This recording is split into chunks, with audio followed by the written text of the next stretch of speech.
Täällä tehtiin myös erilaisia ihmiskokeita.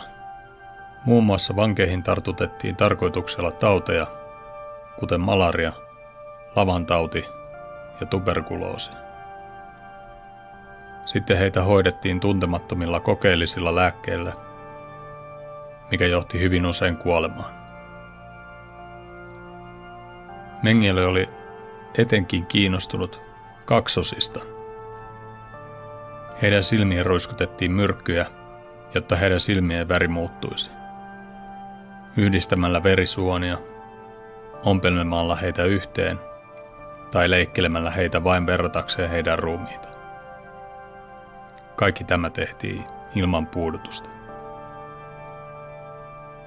Täällä myös testattiin syklon B-kaasua, jota käytettiin myöhemmin kaasukammioissa ihmisten tappamiseen.